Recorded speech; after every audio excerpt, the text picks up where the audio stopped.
Pretty Kitty. This is my vlog where I talk about all the things I love about sewing, and this is my catch-up video for the charity shop haul. I hope you'll forgive me because some of the items aren't quite finished, but it's the start of the summer holidays today, so I didn't want to not do it when I had the opportunity, just in case it's a little while before my next video. So I'll have all 3 children at home for 6 weeks.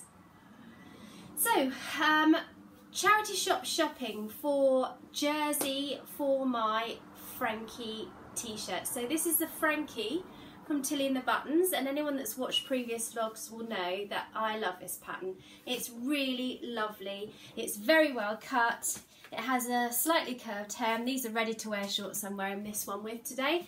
And this is one of the ones I have made previously, and I wanted to make a few more, but I wanted to make them more cost effective. So you need a decent metre of really nice quality jersey, and these kind of fabrics are about £12 a metre usually, and you get some really amazing prints on them, but makes your t-shirt kind of expensive. So my plan was I would go to the local charity shop, I would find myself some jersey that I could repurpose and upcycle into neckbands and sleeves for raglan t-shirts to cut down the cost. And if you check out my previous video, you'll see that I came home with 3 really nice quality t-shirts made by Marks and Spencer's that were 100% cotton jersey, and I plan to pair that with some of the fabrics I have in my stash already. So these are the results. I've been inspired by Elizabeth Made This, who also has a vlog where she makes her children crazy jams. So she goes to her local charity shop, picks up second-hand jersey and makes pajamas for her children. And I thought, well, that's a fabulous idea. Half a metre of nice jersey is like £6, and so once you've paired a different colour with your nice print, you're looking at a quite expensive t-shirt compared to what you can buy in the shops. So I went to our local charity shop, I picked up these 3 t-shirts, and I have transformed 2 of them, and I have plans, I think, for the 3rd.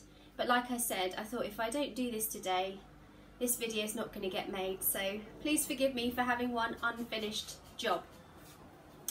So the first thing I made was a flamingo t-shirt. So this t-shirt jersey I've had in my stash since about Christmas time. My husband bought it for me from myfabrics.co.uk. It's got tiny little pink flamingos on it, and excuse the washing machine, I hope that's not really loud. I'd totally forgotten I put that on. Yeah, sorry. Yeah, so this t-shirt I paired with the cornflower blue second-hand t-shirt that I got from the charity shop, and as you can see, once it's all made up into the finished item, you would never know that this was second-hand jersey. Righto, sorry about that, had to go and stop the washing machine because there was no way I was going to be able to hear myself talk over that. So where was I? Yeah, so this Frankie is really comfy. I'm going to pop it on in a minute and show you. I made a pair of shorts to go with it to make it into more sort of sleepwear because it's a bit of a novelty print, and I thought maybe I might not get away with such a novelty print. Maybe with a pair of jeans it'd look alright, but with these shorts, definitely too novelty. So these are the City Gym shorts from Purl Soho, which is a free pattern, and I've seen Lisa from And So On make these, and I thought, you know what, I'm going to give that a go. I haven't been really brave with free patterns because I kind of worry that they might be more hassle than they're worth and maybe not come together very nicely. But these are just fantastic. So, really easy to make, bias bound right round the outside. They come together as 2 separate parts which are sewn at the crotch seam, and then you put the waistband on with some elastic. They're quite low rise shorts, so I added ½ an inch on the lengthen line just to make sure they weren't quite so short. And they'll be perfect for wearing with my t-shirt in bed once the weather is a little bit cooler, because at the moment it's just stonking hot here. It's just amazing. So I will pop those on in a second and show you what they look like. Okay, back again in my lovely Frankie T and my shorts. So as you can see, they're quite short shorts. I don't know whether or not I would be brave enough to wear those out and about. Maybe running, but that's probably about the only time I think I would wear them outside. It's definitely loungewear, come, you know, stuff for bedtime. Oh, the dog's come in now, so you can. I'm just plagued by sounds today. Sorry. Yeah, I had to lengthen, like I said, 1/2 inch, but I think if I made them again, I might add a whole inch. They are quite low rise. They come up sort of just without flashing too much flesh, just below your belly button. So they are quite short shorts. But I think as a set for night time, I think that, you know, really comfy, really loose, and yeah, perfect. So you can't say better than that for £1.50. I'm just going to nip and get changed again, and then I will show you my next make. Hi, back again. So I'm wearing this t-shirt now with my ready to wear shorts, and I think I can definitely wear this and rock it around the town. Never too old for a flamingo print, I say. So yeah, I'm pleased with that. And so the next t-shirt was like a mild grey colour, and really I wanted to make something for the kids. You can, I think it was a size 22, so I had quite a lot of fabric to work with. So going along with the same sort of pyjama theme, I made something for my 7-year-old to wear in bed, and I'm quite pleased with it. So these city gym shorts from Purl Soho are actually a woven pattern, and I have made a couple of woven pairs and they're lovely, but I was kind of intrigued to know whether or not it would work with a jersey.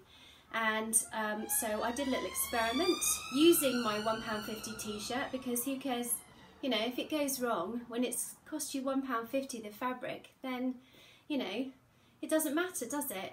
And I think that's kind of the nice thing about trying to recycle. If you want to make a muslin, or you want to give something a go but you're not quite sure whether it's going to work, get yourself some cheap fabric and repurpose it.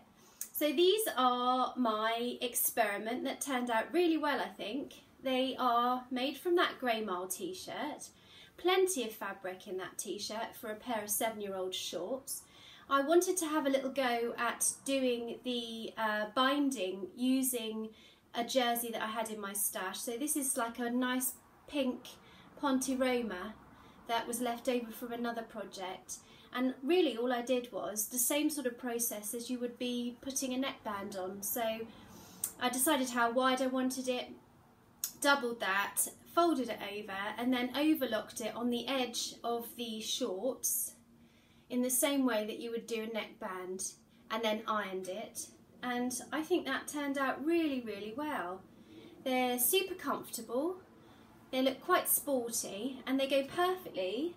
Now this is the thing that's not quite finished, so please forgive me for the fact there's pins stuck in it. But I made a t-shirt as well, and as you can see, I've got a nice little applique patch which I have yet to iron on and stitch round, but I thought the colours in that went really well. So I used the Ponte Roma that was from my stash, and then used up the rest of the grey t-shirt for the sleeves. And really there was not a scrap of that t-shirt left over. It was all gone.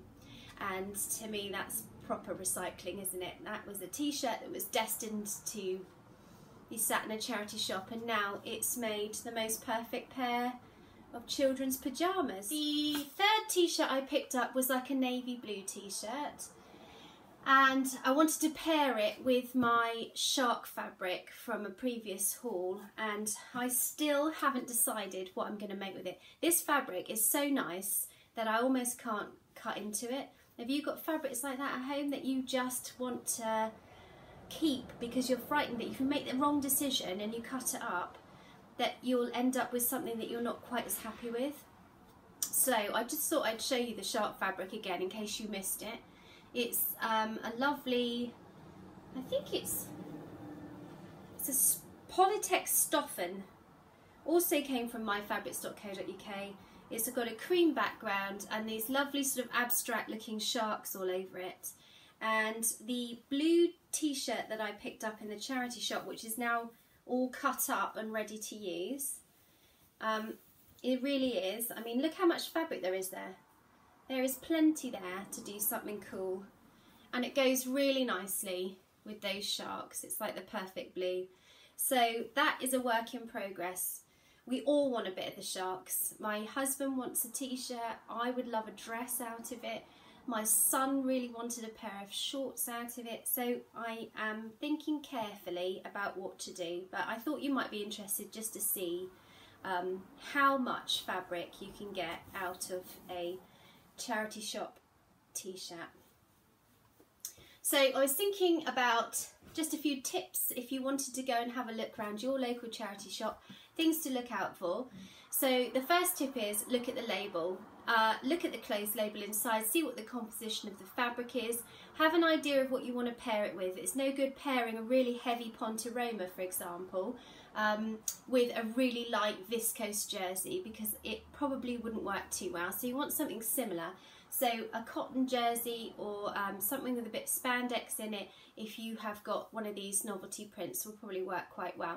And go for feel it. Feel the weight of the fabric and see, is it a similar weight? Even you could take your fabric with you to the shop and compare it so that you make sure you get something of a similar weight.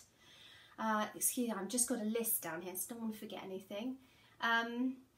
Check who the maker of the original garment was. You know, if you are buying a second-hand Marks and Spencer's t-shirt or designer t-shirt, you're gonna probably find that the quality of the fabric is better than if you buy something, for example, that was a supermarket branded t-shirt or something like that. So just be aware of where the original garment was made and how well it's made. The next tip is to smell it. Now, you might look like a bit of a weirdo in a charity shop smelling clothes, but I have this thing where I want to buy something that smells clean, that doesn't have, how can I put this delicately? Sometimes t-shirts get smelly in the armpit, don't they? And it doesn't matter how many times you wash it, every time you put them on, your body warms up, you can smell that smell. So that is the last thing you want to be doing, is making a new garment with something that's stinky. So give it a good sniff, check the armpits. When you're cutting out your pattern pieces, avoid areas where there's a lot of wear and tear. Look for things like bobbles and holes, you know, that's no good. Often ladies' t-shirts, and this is, you know, they rub here, and you can get bobbles on the chest. So make sure that the fabric itself is in a reasonable condition to sew again.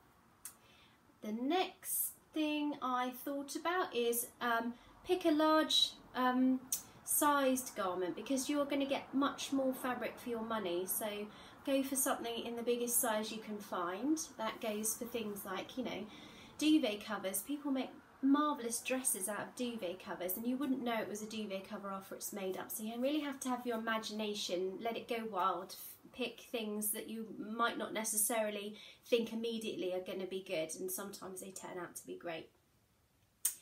And the last thing, yeah, is just to be open-minded. I mean, don't think about it like second-hand fabric. Now that this t-shirt is made up, I don't think about the fact that these sleeves and the neckband came from something else. It's a new thing. It feels nice and comfortable, it looks nice, and nobody else would know that that is thrifted or, you know, charity shop fabric. So be open-minded, give it a go.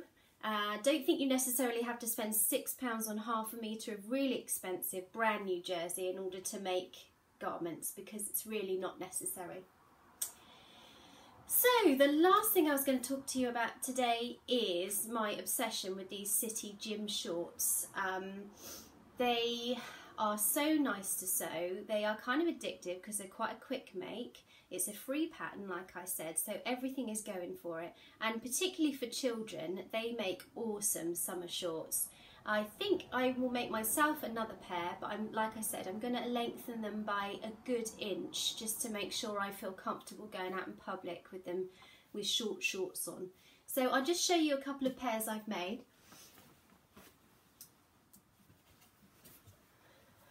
So these ones I made from a cotton fabric that I've had in my cupboard for the longest time. I don't even remember when I bought it, so I'm afraid I don't have any details of where you could get some, but cherries are pretty much popular.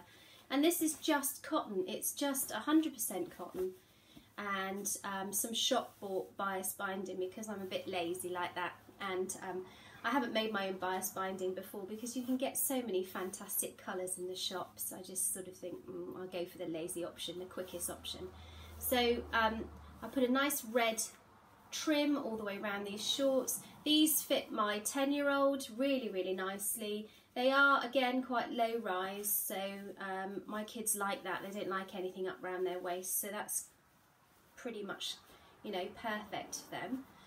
The second pair I made for my 7-year-old, also fabric from my stash. So I really need to curb the amount of fabric shopping I do. I have so much fabric because, like everybody that sews, fabric collecting is kind of like a different hobby, and it's nice to have all this pretty stuff that you can look at, but you've got to use it up. So this pattern is a perfect stash buster for me.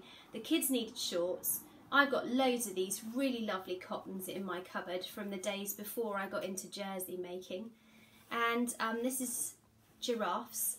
I think I must have got this from one of the knitting and stitching shows I went to, and it was reasonably expensive cotton because the print is so fantastic. But I paired it with the blue bias binding there. This is for my little girl, my 7-year-old, and she looks fab in these. They're really comfortable and just really fun. I put my labels in the back because my girls find it difficult to figure out which is the back and which is the front, so that's something to think about when you're making shorts. Especially with these ones, it's not always immediately obvious, although you do layer the front over the back, so that's a good way of finding out which is the front. The bias binding folds over the back on this bit here. So I love those shorts so much, I have bought myself one of these. So this is an iPad bracket. It fits onto a tripod. I really want to do a tutorial, and I've put lots of pictures of those shorts on Instagram. Please follow me on Instagram if you like, and on Facebook and other places, and loads of people have been really inspired to make them, but particularly beginner sewers are a bit concerned about the use of the bias binding and how to put them together. So because I love making them so much, I thought I would do a summer shorts sew along. And my plan is to record myself making myself a pair of these shorts, showing all the various stages of construction to help anybody out there that might want to make a pair that aren't, that are not sure how to go ahead or might be a beginner sewer. So that's kind of my way of saying thank you for my 1,000 subscribers. I'm also going to do a giveaway, but as you might imagine, life's been a bit crazy around here lately, so I need to figure out what my gift or prize will be and how to go about doing that, but there will be one. I think I made it up to 1,050 something at the moment, so I'm so pleased. Thanks very much for watching. If you like my videos, please give me a thumbs up and press the subscribe button. There's also a bell you can press to get notifications when the next video comes up, and I will see you soon, hopefully with a tutorial. Thanks very much for watching. Bye.